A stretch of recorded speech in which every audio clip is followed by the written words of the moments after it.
Hello అండి. ఎండతో పనిలేని టమాటా మగ్గపెట్టే పచ్చడిని చూపిస్తున్నాను. ఇక్కడ కిలో టమాటాలు శుభ్రంగా కడిగి ఆరబెట్టాననమాట. ఇక్కడ పొడి క్లాత్ మీద ఆరిన తర్వాత ఈ విధంగా ముక్కలు కట్ చేసుకోవాలి. టమాటాకి 4 లేకపోతే 8. ఇక్కడ నేను కొంచెం ఆయిల్లో ఈ టమాటాలని వేసి మగ్గబెడుతున్నాను. ఇందులో సరిపడా చింతపండు కూడా వేస్తున్నాను. కిలో పావు టమాటాలకి 150 గ్రాముల చింతపండు లాగా వేసి ఇలా మూత పెట్టి మగ్గపెట్టుకోవాలి దగ్గరకు వచ్చేలాగా. ఇప్పుడు ఒక పావు టీ స్పూన్ మెంతులు వేగినాక కొంచెం వెచ్చబడినాక ఒక హాఫ్ టీ స్పూన్ ఆవాలు వేయించి పక్కన పెట్టుకోవాలి. ఈలోపు టమాటాలు చింతపండు ఈ విధంగా మగ్గిపోతాయి కదండి. వీటిల్ని తీసుకొని మిక్సర్ జార్లో ట్రాన్స్ఫర్ చేసుకోవాలన్నమాట. ఇవి మెత్తగా గ్రైండ్ చేసుకోవాలి. అందులోనే ఒక 2 గరిటెలు కారం వేసాను, 1 గరిటెడు ఉప్పు వేసాను. ఇది శుభ్రంగా మిక్సర్ జార్లో గ్రైండ్ చేసుకోవాలి. ఈ వేగిన ఆవాలు మెంతుల్ని నేను రోట్లో దంచేసాను అనమాట. ఇంత దాన్ని మళ్ళీ మిక్సీ జార్లో ఎందుకని ఇప్పుడు మెత్తగా గ్రైండ్ చేసుకున్న ఈ టమాటా పేస్ట్లో ఈ ఆవాలు మెంతిపిండి కలిసి పేస్ట్, అలానే ఒక్క వెల్లుల్లిపాయ రెమ్మలు కూడా ఇందులో దంచి కచ్చబచ్చాక అందులో వేసుకోవాలి. ఈ లోపల ఒక వెల్లుల్లిపాయ తాలింపుకి వేరుశనగ నూనెలోనే వేస్తున్నానండి. తాలింపులు వేగనిచ్చుకోవాలి.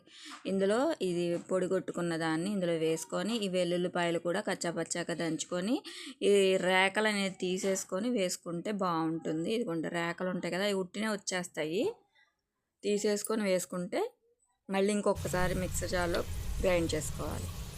ఈ తాలింపులో కంపల్సరీ ఇంగువ అనేది వేసుకోవాలండి. వెల్లుల్లి, ఎండుమిర్చి, కరివేపాకు, ఆవాలు వేసి తాలింపు పెట్టాను. తాలింపు వేరుశనగ నూనెతో వేసుకుంటేనే పచ్చడి కమ్మగా ఉంటుంది. ఈ తాలింపు మొత్తం వేగిపోయిన తర్వాత మెత్తగా గ్రైండ్ చేసుకున్న పచ్చడి మొత్తాన్ని ఇందులో వేసి బాగా కలిసేలాగా కలుపుకోవాలి. తాలింపు పచ్చడి మొత్తం కలిసే విధంగా కలుపుకుంటే టేస్ట్ బాగుంటుంది. ఒకసారి మీరు ట్రై చేయండి, చాలా టేస్ట్గా ఉంటుంది. సీజన్లో కూడా ఇలా పెట్టుకోవచ్చు మగ్గపెట్టే పచ్చడి. ఫ్రిడ్జ్లో పెట్టుకుంటే ఒక 6 నెలలు పైనే ఉంటుంది, బయట పెట్టుకుంటే 2-3 నెలలు ఉంటుంది. అప్పటి వరకు కూడా ఉండదండి. చక్కగా రోజు వేసుకుంటారు అన్నాల్లోకి, టిఫిన్లోకి. కమ్మగా ఉంటుంది. నచ్చితే మీరు ట్రై చేయండి.